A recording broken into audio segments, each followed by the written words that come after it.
At this time, I would like to introduce our speaker who will lead us through this learning this evening, and that is Mr. Carlos Briano. He is from the DEA, and he is the Public Information Officer, and he's really been eager to get this message out to the different communities within the El Paso Independent School District. So if we can give him a warm welcome, I'd really appreciate it. Thank you. Good afternoon. I'm a product of EPISD. I went to this high school. Class of 91, Ms. Ponce. I was here for your homecoming thing. Yeah, so thank you for having me. I've been trying for 2 years to talk to you. I was a finalist for Texas Teacher of the Year. I taught at El Dorado High School for 10 years and had the privilege of winning Campus Teacher of the Year, Socorro ISD Teacher of the Year, Region 19 Teacher of the Year, and a finalist for Texas Teacher of the Year. So I believe in what I'm teaching here, and it's something you need to know. It's very important. When I was a teacher, we were doing anti-bullying campaigns every week because kids were committing suicide, dying by suicide due to bullying. But what I'm going to talk about here is killing more kids than that. Car accidents, school shootings, cancer, anything you can think of. This is killing our kids, and that's what I want to talk to you about. We're going to have this presentation, as they said, on episd.org. If you want this presentation for your business, your Rotary Club, or whatever, we're going to record it and we can share it en masse. Every person, every adult, every child needs to hear this. So let's get started. Beautiful. Raise your hand if you know what DEA stands for. Most people don't. But when I ask, what about FBI? Everybody raises their hand. We're actually in the same building. We're both part of the Department of Justice. Our job, our mission is to destroy the drug trafficking organizations that are making this poison that's killing Americans. Primarily Sinaloa Cartel and Cartel Jalisco Nueva Generación, known as CJNG. That's our main job, and we've been doing it since 1973. The year Carlos Briano was born was the year DEA was born, so we're the same age. But a lot of people don't know that we are in the education and prevention area as well. We are the #1 country that uses the most illicit drugs in the world. We consume the most medications. We're #1 for hydrocodone. We consume 98% of the hydrocodone in the global supply. How many of you knew that? Yeah, we have a real huge demand for medications and for illicit drugs in our country. And these drug cartels are not going to stop unless the demand comes down. And we realized that in 1985 when the Guadalajara cartel kidnapped, tortured, and murdered Kiki Camarena, one of our special agents. Raise your hand if you've heard of Kiki Camarena. If you haven't, young people, go on Netflix, Narcos, season 4, season 5. It's eerily accurate. But they kidnapped him, they tortured him, they murdered him. The US government demanded, they shut down the border like never ever in the history of this country, and they demanded him back. Unfortunately, they gave back his body. But a bunch of his friends in California, teachers, students, started wearing a red ribbon in his honor. Nancy Reagan heard about it, and they did a national proclamation, National Red Ribbon Week. It's coming up October 23rd through the 31st. Have you seen the star on the mountain red? That's us. DEA turned it red to remind you that it's Red Ribbon Week coming up, and we want that red star to be a conversation starter. I want you to talk to them about Red Ribbon Week. I want you to talk to them about Kiki Camarena, but more importantly, talk to them about why it's important to live free of illicit substances and not to misuse medications. Since then, we've been doing education in the schools. We're really good at it. Raise your hand, young people, if you've done a red ribbon presentation at your school or you wore a red ribbon. Maybe some of the parents, when you were a child, red ribbon. Yeah, we've been really good about doing schools and other law enforcement. Thank you to all the Leos in the room for coming. I need your help. I need you to do this presentation also. But recently, because people are dying, 107,000 Americans have been dying annually. We need everybody. We need everybody to hear this. Parents, medical professionals, churches, businesses. We need everybody to hear this. So this is part of our mission. Education, prevention, and demand reduction. We need to reduce the demand for drugs in our country. That's what I do. That's why they stole me from Socorro ISD, so I can do education to you guys. So we have 23 divisions in DEA. There they are right there. And as you can see, the El Paso Division is not just El Paso. That's the headquarters for this whole division. We have offices in Alpine, Midland, Las Cruces, Roswell, and Albuquerque. That's our entire area of responsibility. If you have relatives in other parts of the country, you can see where our offices are. But something unique about DEA is that we have offices all over the world. We have agents working all over the world. Why? Any guesses? Raise your hand if anybody knows why would an American agency have offices in other countries? Any guesses? Yes, sir.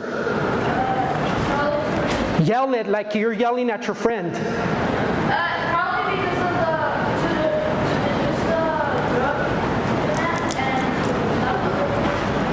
drug. The second part was right. We're trying to reduce the drugs coming in. When you and I were their age, the majority of the drugs were being made here. Motorcycle gangs were making methamphetamine, etc. Those days are over. The majority of the drugs come from all these other areas into our country.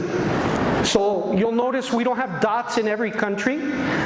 We only are in countries where the government of that country has asked the DEA, help us fight drug production in our country, help us fight drug distribution in our country. So we're there. So we're taking our enforcement at the source. Yes, we fight it here, but we're fighting it over there as well. All right, let's talk about THC. Next Saturday, I'm going to be at the Juvenile Justice Department because they have a backlog of young people that are being referred to the Juvenile Justice Program because they got caught with THC or fake pills. Too much. All the school districts in this county are referring.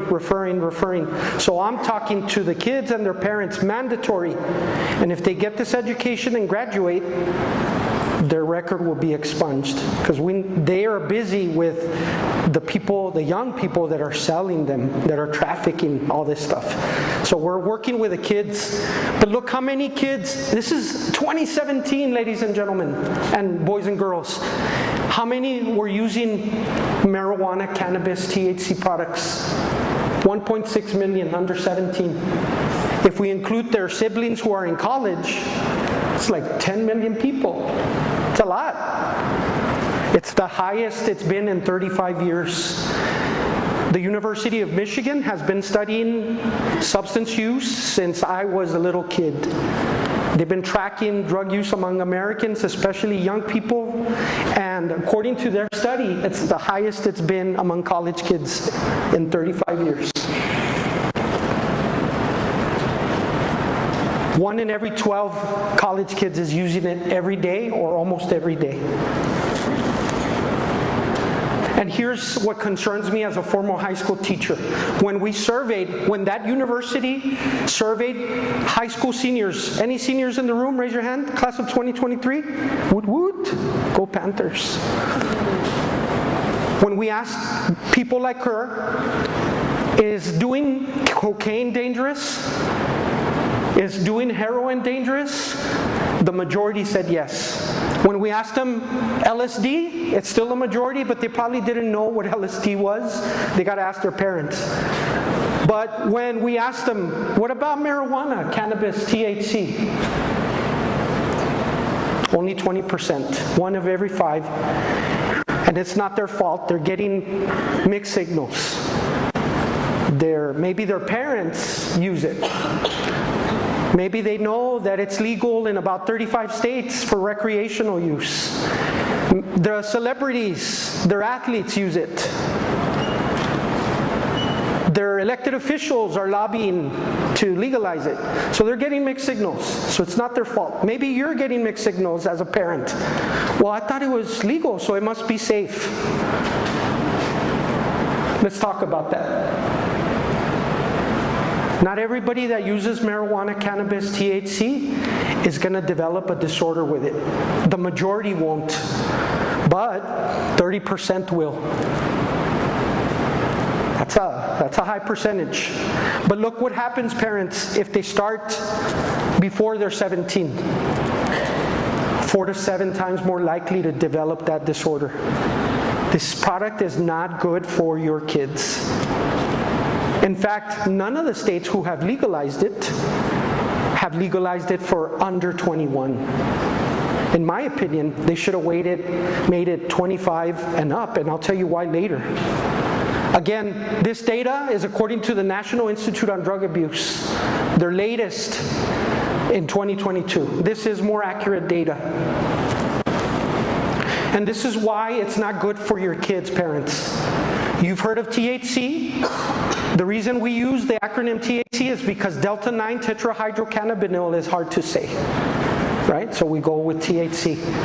But when you smoke marijuana, cannabis, the traditional way, like my peers did in high school with the doobie, the THC quickly passes into your lungs, and then that THC through the blood moves quickly to the brain and to the organs, very quickly. Young people, how old are you when your brain stops growing and is fully developed? Do you know how old you have to be? Who said 24? Very good. It may be 25, 26, 27, depending on your genetics, depending on your DNA. That's why I think they should have waited to legalize it for 25 and up.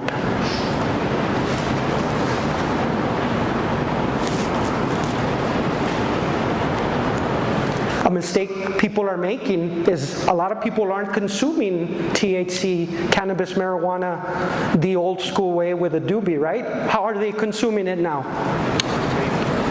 Edibles.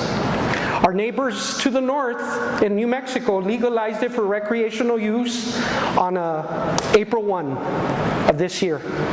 That's a Friday. On Monday in Algodones, New Mexico, a little kid took some edible, it looked like a fruit roll-up, to school, and it was a THC edible. What do you think happened? No? Shared it with all his friends, or her friends. They didn't disclose. 14 kids consumed THC fruit roll-up. 14 kids, elementary school, were rushed to the hospital. Algodones, New Mexico. If you don't believe me, Google it. Algodones, New Mexico, elementary kids rushed to the hospital. It took 1 day for this to happen. But this is not exclusive to little kids. Adults are making this mistake. They go and experiment. They go and consume an edible. What happens when you consume an edible?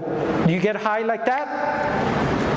Takes 30 minutes to an hour to feel the effects. So inexperienced people, including our young people, including our adults, consume more. Do you feel anything? No. What do? Consume more. Do you feel anything? No. Then what happens 30 minutes to an hour later? All of it. That's a mistake. When I give this presentation to young people, I say, you need to tell your adults that what you just learned today, that it takes longer for the body to digest it. So be very careful. Kids, you just learned today, your brain is still developing till 25. You shouldn't even touch this stuff until your brain is fully developed. And I'm going to give you more reasons why you shouldn't. What's your child's full-time job? Accountant, nurse, engineer, firefighter? What's their job? Students. That's your full-time job, right? Look what it does to your learning according to the National Institute on Drug Abuse. All those things. Don't you need those things to be a good student? Yeah.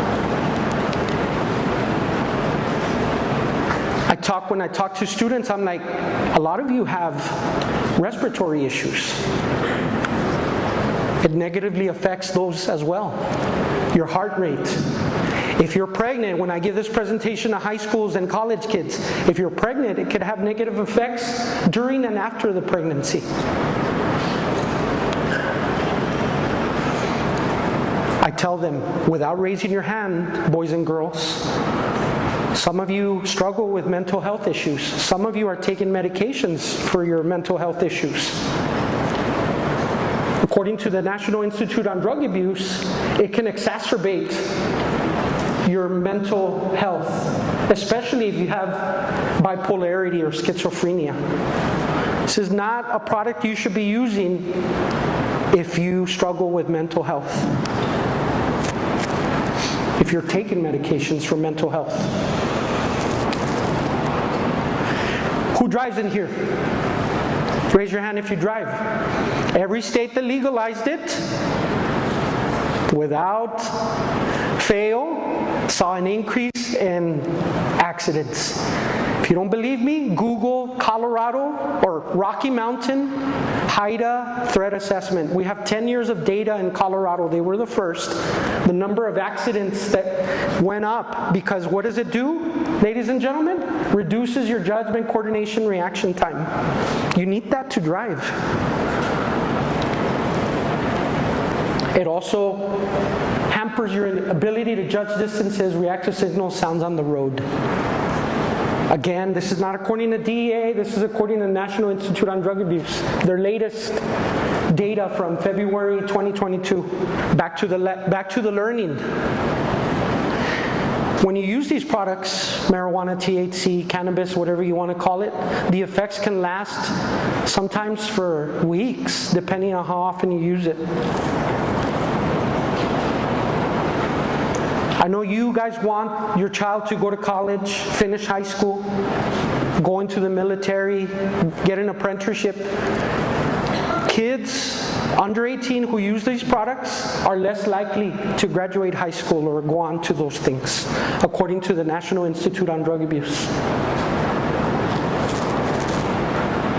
Raise your hand if you play sports in the room.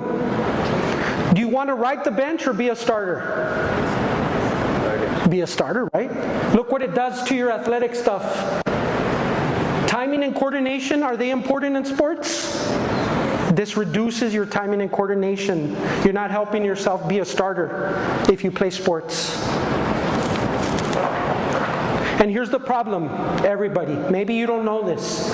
When I was a teenager, when I was in my 20s in 95, the amount of THC in cannabis marijuana was 4%. Look what it is now. 14. That's if you smoke it traditional, like this. But look, if you consume it edibly. Look, oh, it's not there. The edibles I mentioned are between 50% and 80% THC. Some of the drugs that we seize that are like waxes, extracts, things of that nature, where they like just get out the THC, 90% we've seen, some as high as 95%. So you're bringing in just that mind-altering chemical delta-9 tetrahydrocannabinol into your brain that's still developing. Oh, I'm changing my citation now. This is by the University of Mississippi. They've been studying this for years. They have permission from DEA to grow marijuana so they can research it. They're the only ones researching to see what the medical benefits are, because there's no peer-based medical study on the benefits of this yet. Nothing approved by FDA, anything like that, but University of Mississippi has permission, and they're studying it, and that's what they found. The amount of THC has been going up every year. THC is just one of the chemicals in the cannabis marijuana plant. There's another 100 other chemicals, another 500 chemicals and 100 compounds. Your body's still developing, guys. Do we want chemicals coming in? No. Maybe you're like, Mister, I don't vape THC. I vape watermelon only, or cherry, or piña colada. It's still chemicals. You're bringing in chemicals. Did you guys know Juul has been ordered to stop selling their products? Because they quickly discovered how bad it was for young people, because it was being targeted to young people with the flavoring. But let me play the devil advocate and take it a little further. Maybe you're not vaping any chemicals. You're vaping straight water, just pure H2O. I used to be the PIO for the fire department too. You know how many people we take to the hospital because they have liquid in their lungs? That's the definition of drowning. You don't want to be bringing in liquid into your lungs. But none of you are vaping just liquid. You're doing the chemicals, so be very wary. Be very careful, parents, about that. And they hide those vaping devices everywhere. In hoodies, the strings, in markers, in highlighters. You need to be very careful. You need to be having honest conversations with your kids about this danger.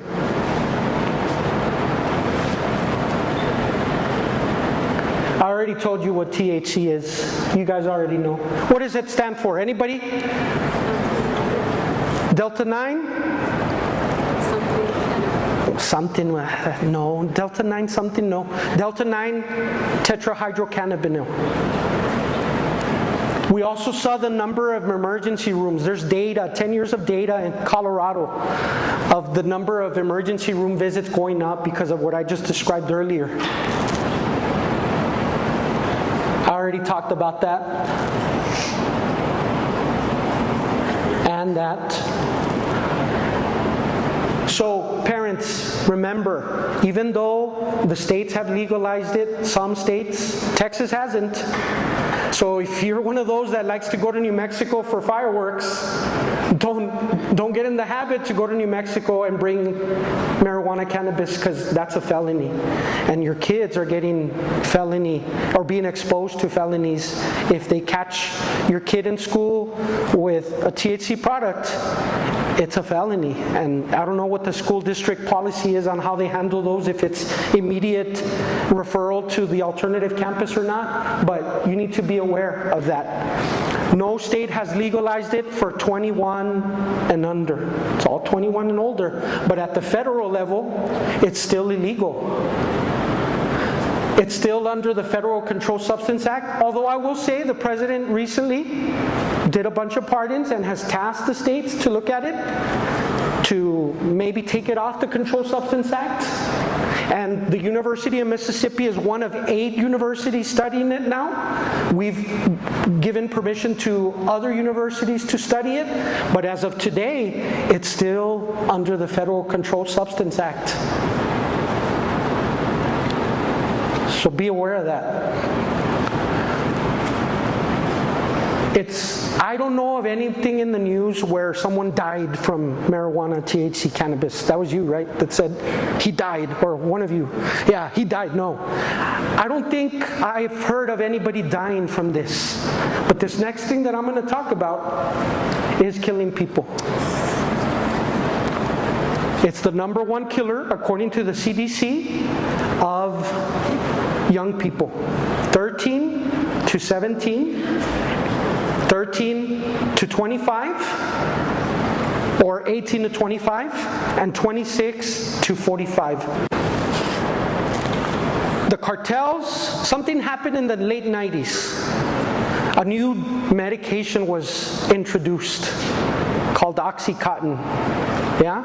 You guys have heard of it? And it was being prescribed in high numbers. Doctors and dentists were prescribing it in 30 and 60, 90 quantities. These are very addictive. We know that now. We listened to our medical providers. They said, take it all until it's gone. And we did. It left an addicted America. We're very addicted to these painkillers now, and the cartels are capitalizing on it. They know that this is what we need, so they've shifted their operations from plant-based drugs like cocaine and heroin to synthetic drugs like methamphetamine and fentanyl. We've seized more fentanyl in the El Paso Division. You saw the map, right? West Texas and New Mexico. We've seized more fentanyl than heroin for the first time ever, past 2 years. This is what's being sold. This is an M30. This is the trademark of Oxycontin. But these are not Oxycontins. These are not medicines. They're not made by a pharmaceutical company. They were made either by Sinaloa cartel or CJNG to look like medications, and that's on purpose. We are back with a tragedy for a California family that's shining a light on something that many parents may not know about, but definitely should. Yeah, it turns out young people are able to find drugs on popular social media sites, including Snapchat. NBC's senior national correspondent Kate Snow is here with a really tragic story of that very thing happening. Kate, good morning. Yeah, good morning, Savannah. This is a nightmare for parents. Dr. Laura Berman is well known for her expertise on love and relationships. She was a frequent guest here on Today. But on Sunday, she and her husband lost their 16-year-old son, and they're speaking out because they want every parent and every child to know the danger of buying pills on Snapchat.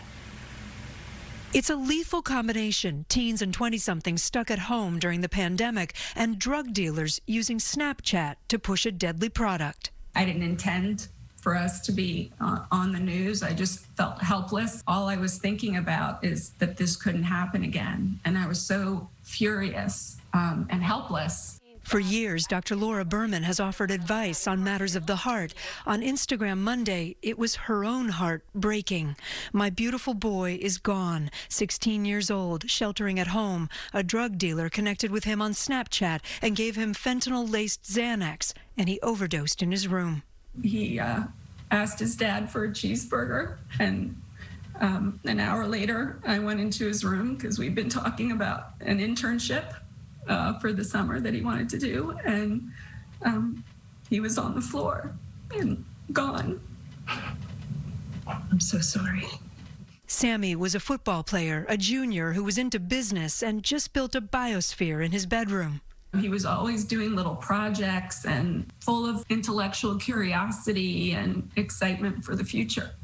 But Laura and her husband Sam also say Sammy was cooped up during the pandemic and bored. They say he wanted to experiment and found a menu of drugs for sale on Snapchat. This big, colorful menu came up with some man with a Twitter handle who was promising to bring it by your house. Each different drug had a different color, the way a kid would love to see it. And Snapchat is for the kids. Do you think your son knew he was ordering fentanyl? No way. No. The DEA says people are ordering pills by common names like Xanax, but they're actually made of fentanyl, often manufactured in Mexico. Ed Ternan and his wife Mary have been keeping a tally of the fentanyl deaths they hear about tied to Snapchat, 20, including their son, Charlie. He died 3 weeks before college graduation last May. They just are greedy and they want to make a profit, and they don't care that our kids are dying all the time. I'm sorry. And it's just, every day is so hard. We just miss him so much. They founded the nonprofit Song for Charlie to warn others. Snapchat's not the only platform where these kinds of pills and other drugs are sold, but it is certainly the most popular platform among retail drug dealers. So you think they're targeting young people? Absolutely. I think that if social media wants to pretend to be responsible, this is a great place for them to change their behavior. The big tech is not taking responsibility for helping the police find the dealer. Snapchat expressed its deepest sympathies and said, in part, "We are committed to working together with law enforcement in all instances where Snapchat is used for illegal purposes. We are constantly improving our technological capabilities to detect drug-related activity." But when they see our son and can relate to him and see what happened to him, maybe it will sink in. And if it helps one kid, it's worth it. Laura and Sam say that is the only reason they agreed to speak with us at such a terrible time. Ed and Mary are actively involved with many families who've lost children, and they say they want to work with Snapchat. They think they could help Snapchat better understand what's happening out there and make changes to make it harder for illegal drugs to be advertised there. Guys. Kid, it's just such a heartbreaking story on so many levels. Any tips for parents who are watching or listening? Any tips to look out for? And it's hard as a parent of teenagers. I can tell you the biggest tip is to talk with your kids. I did it yesterday about the danger of fentanyl and how it's often packaged or sold as something else. Laura and Sam also wish that they had known more about what Sammy was doing on Snapchat. Like a lot of parents, they didn't even know the passcode for his phone, so they're now waiting for Apple to help unlock it. But they told me that can't even happen until there's a death certificate. It's just so heartbreaking on so many levels, guys. How many times more powerful than heroin is fentanyl? Do you guys remember? 50. Another thing that upsets me about this is that it's destigmatized the illicit substance. A kid, a young person, a college person, even a 30-year-old, a 40-year-old who would never do a line of cocaine or inject themselves with heroin doesn't see any qualms about taking a pill. But it's 50 times more powerful than heroin. That's how much is the lethal dose of fentanyl, 2 milligrams. Did you guys see my vehicle out there? The orange and blue one? It fits on the tip of a pencil. Next time you go out to eat, get one of those little sweetener packets. White, pink, yellow, blue, green, it doesn't matter. That little packet has 1 gram. That's 1,000 milligrams in that little packet. If that sweetener was fentanyl, would be 500 lethal doses in that little packet. And here's the problem. The cartels aren't using pharmaceutical processes. They're not quality controlling their products. It's clandestinely made. So when they make the product, how many of you know that when you take a Tylenol, the majority of that capsule is not acetaminophen? You guys know that, right? It's very little active ingredient. It's like when you make a cake. The majority of it is flour and sugar, very little baking soda, very little baking powder. Same thing with medications. But the Sinaloa cartel and CJNG, when they mix it, here's the fentanyl, here's the tablet matrix. They don't do a very good job. As you can see, they didn't mix it very well. So when they tabulate it, maybe the one on the left has no fentanyl. This one has a little bit of fentanyl. This one has a lot. This one has too much. This one's all fentanyl. Of all the pills that DEA seized, remember I told you last year we seized more than heroin. We seized more of these pills last year than the previous 5 years combined. Let me repeat that. We seized more of these pills in 2022 than 2021, 2020, 2019, 2018, and 2017 combined. They're flooding our streets. And of all those pills that we sent for laboratory analysis, do you guys know we have laboratories in DEA? Raise your hand if you knew that. Yeah, we have a lot of scientists that work for us. So if you're good at science, come work for us. DEA.gov/careers. When we analyze these pills, 2 of every 5 has more than 2 milligrams. Russian roulette, there's 6 chambers in the gun, and you put 1 gun. You have a 1 in 6 chance of dying if you play Russian roulette. Taking these pills, you have a 2 in 5 chance of dying. Very dangerous taking these pills. More concerning and more upsetting to me is they're not just making fake pills. Well, that's concerning. I don't like that they're marketing them and disguising them as real medications like Adderall, like Xanax, like Percocet, like Oxycontin and hydrocodone. They're also mixing it into the heroin, the cocaine, the ecstasy, the meth, to make their product more powerful, to make it go further, to make it more addictive. In August, we issued a press release. It came out on the news, you probably saw it. A dealer, local dealer in El Paso got 24 and a half years because he gave some cocaine to two young El Pasoans, a brother and a sister. But what did it have? What did the cocaine have? Can you predict what the cocaine had inside? Fentanyl.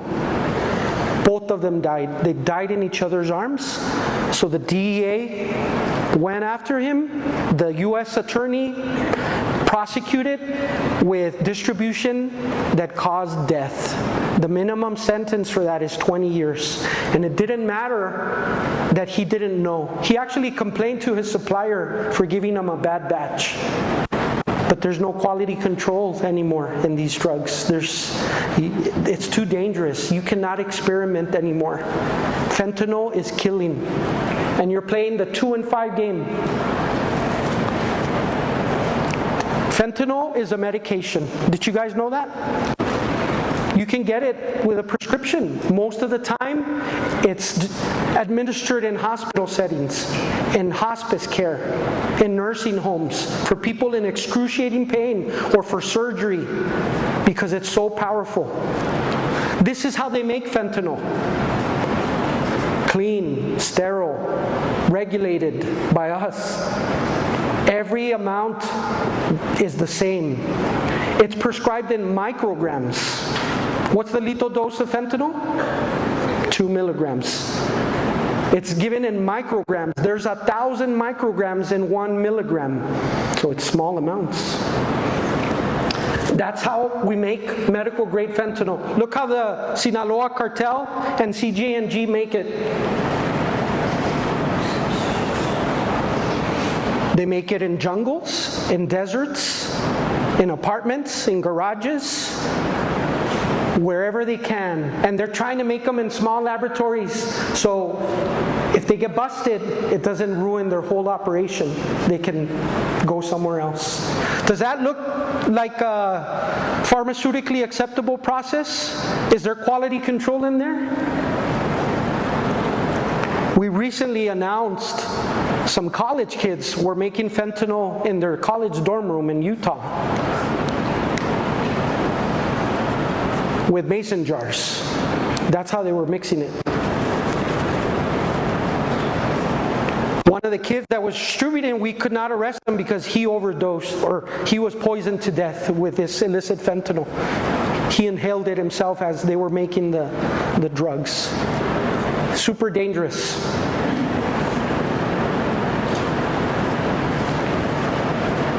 Okay, let's do an exercise. I need everyone to stand up, please. Indulge me if you will. I'm going to ask you to vote with your hand which is the real one, a 1 or a 2. If you guess incorrectly, you're going to sit down. Or if you don't want to be standing, you'll just guess incorrectly on purpose and then you'll sit down. All right, which of these is the real Beyonce?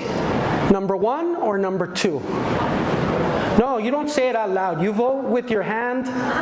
You show me the finger, honors code. Don't show me the finger.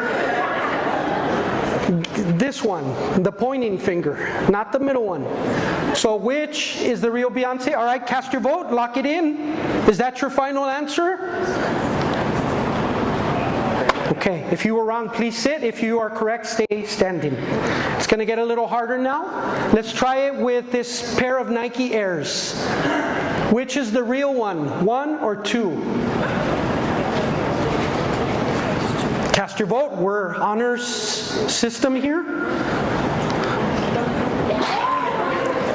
If you guessed incorrectly, please sit down.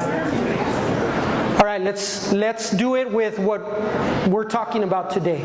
One of these is a pharmaceutically made Percocet and one of these is made by a drug cartel, probably Sinaloa or CJNG. Please vote with your hand and your finger which you think is the real medication.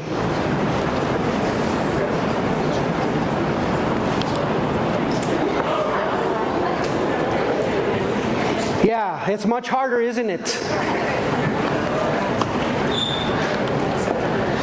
One of these is a real Xanax, and one is a fake made by a cartel. And let me tell you, parents, the kids, I've been talking to elementary kids and middle school kids for 2 years, and they call them Perkies and Xannies. I couldn't believe it. They know about this, and you need to know that they know about it. Which of these is the real Xanax? Cast your vote.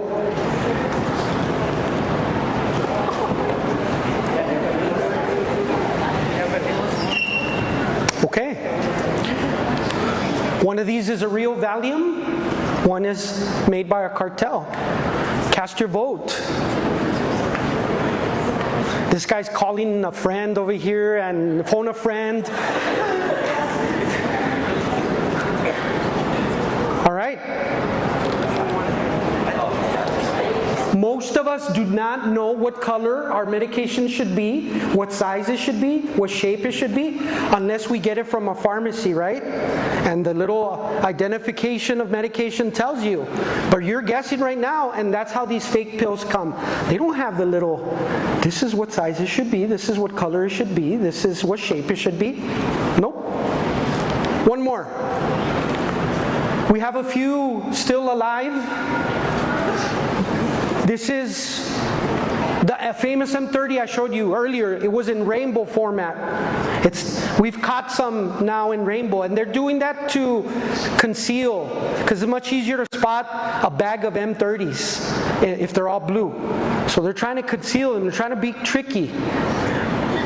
But the M30 belongs to the name brand OxyContin, but on the street they're called blues or M30s. So which one's the real one? Cast your vote. Let me tell you why I did that. Not just to kill all of you. Because if you can get your hands on an M30, on an OxyContin, it's probably a fake. Ask your doctor if you don't believe me. Ask your dentist. Doctor, can I get a prescription to OxyContin? My dentist loves telling me when he's working on me, you're not getting any OxyContin from me. No worries, no complaints. It's very likely, boys and girls, parents, if you can get your hands on this, it's made by our cartel. There are some who know it's fentanyl and want the fentanyl, and they're shopping for the fentanyl. When they hear of someone dying from a poisoning, they want that. They want because they know it's powerful. That's 1%. But there's a lot of them that were truly seeking a medication, an Adderall, a Percocet. I met so many of those parents. Charlie's parents, I had the pleasure of meeting in Washington, D.C. And they told me, and we know because we went into the phone and we're doing investigations, that the student was looking for something to help with pain to get back on the playing field sooner, or for an Adderall to help them study, or for a sleeping pill to help them sleep because they hadn't slept in days, or the opposite, something to keep them awake. They took to the street or their friend or social media, and a dealer connected with them and sold them a false marketing pill, said it was this, and it was fentanyl, and they died. So you have to have these open, honest conversations. Can I be real, genuine with you right now? My son just graduated from NMSU. He just started his first nursing job this week. But when he was studying for that nursing test, he got really stressed out. And he told his mom, I need Adderall to help me focus. I can't study as much as I want. And of course, we told him, you know that, you're a nurse, graduate, you can't get Adderall like that. There's a long process to get Adderall. But when he wrote it on our shopping list, Adderall for me, I took a picture of it. I texted him, son, do not try to get Adderall from a friend, from social media, because you're going to find, what you're going to find is a fake made by a cartel using fentanyl. And I don't want to find you in your room dead because you took a fake Adderall. After 4 years of hard work, I don't want to find you in your room dead. And he responded, Dad, you got dark real fast. And I said, son, I'm not making this up. I've talked to parents of kids that have someone young like you. I saw a picture of somebody that looked just like you, and the mom was crying because she found her son dead like that, because the son was seeking an Adderall or a Percocet or a Xanax, even a Tylenol. I'm hearing that they're even making Tylenols now like that with fentanyl. Again, the fake ones.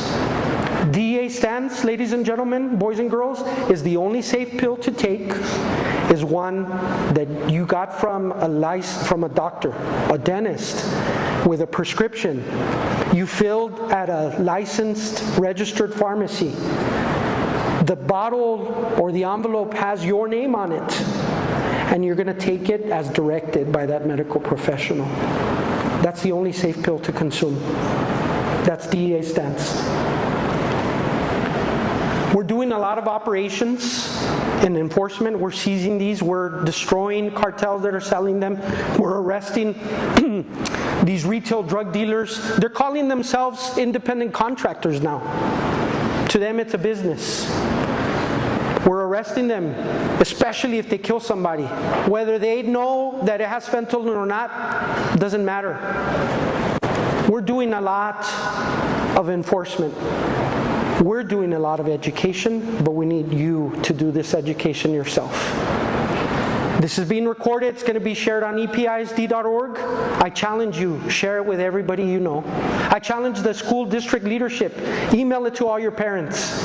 This is as important as anti-bullying, as important as state assessments, as important as graduation requirements. This is as important. So I challenge the school district leadership to email it to all your parents. Some practical, I scared the heck out of you probably, I'm sorry, but I'm going to give you some practical tips on what to do. Do this. Don't do that when you talk to all your loved ones. And it's not just younger people. You got to talk to your parents about it too, your siblings. My dad got real depressed in the pandemic because he couldn't see us. And a lot of seniors started seeking medications to sell, and the doctor's not going to give them just because they want it, and they took to try to get medications. Don't do that. Do this instead. Don't do this. I did not enjoy having that conversation with my 22-year-old son, but I had to. I had to. Every time the word fentanyl comes out on TV and the news, on a TV program, on a movie, they all look at me. And I'm like, yeah, I'm telling you, this is the #1 issue right now facing our country. Do this.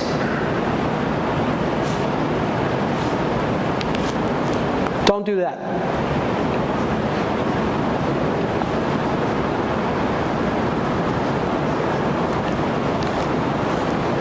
Do this.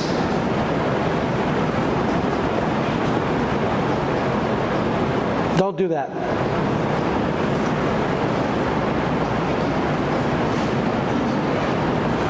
Do this. Don't do that.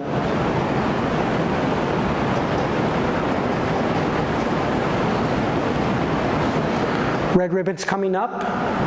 You don't have to rely on your school to commemorate Red Ribbon. Go to that link. You guys, shoot, just put a red light bulb on your house. And when people ask you why it's red, tell them. Tell them about that link.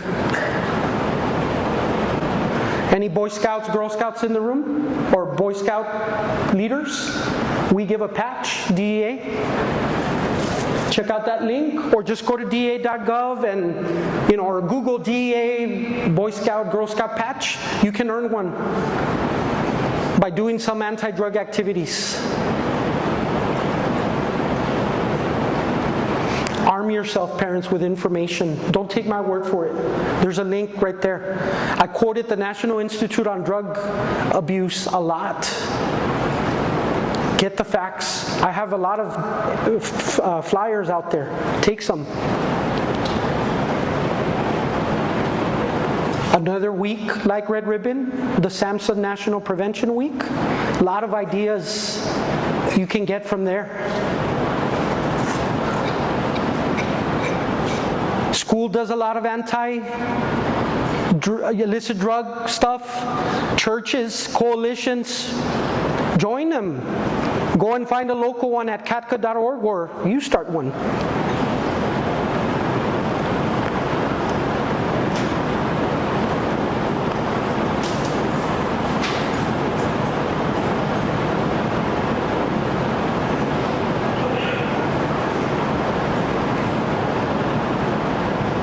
Every division has a demand reduction coordinator. You just met him. My name's Carlos Briano. Reach out to me if you need help. All these entities have lots of good information for parents and for kids. This one, young people, if you're under 18, that's just for you, justthinktwice.com. The days of just say no, they don't work. Your peers are super important to you, and they should be. That's your village. That's your circle of trust. I don't want you to get ostracized because you don't want to do illicit substances. But there's cool ways that you can say no, not cool, but creative ways that you can abstain from that. Do you have a phone on you? Can I have it? This is a powerful tool, my friend, on how to say no. When I tell my son, the 22-year-old who's now a nurse, son, can you pick up the dog poops, please? This is what he does. That's a tool that you can use. Young boys, young girls, young women and men. Use that tool. You don't even hear it. Another tool. Young people under 18, how many of you have a job? Raise your hand if you have a job. Did you know that your employer can do a random drug test whenever they want? It's the law. You can use that as an excuse. Someone offers you something, I can't. I work at XYZ and they do randoms all the time. And I need my job, bro. Don't respect that. That's just two examples of cool ways, not cool, creative ways to say no so you don't get ostracized by your peers.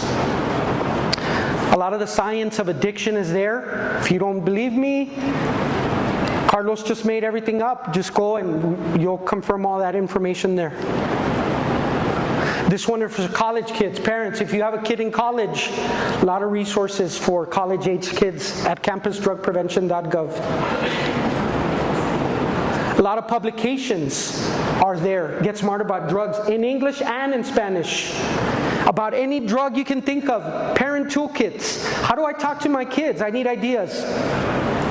Go to that website, getsmartaboutdrugs.com. All those do's and don'ts are in a publication on that website, getsmartaboutdrugs.com.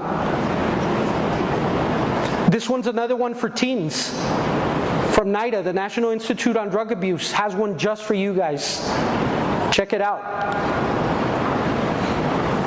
SAMHSA has a lot of publications like this. I order them all the time. They'll send you. Just ask for them and they'll send you publications, or you could just download them. Go green. store.samhsa.gov. That's my email. That's my phone number.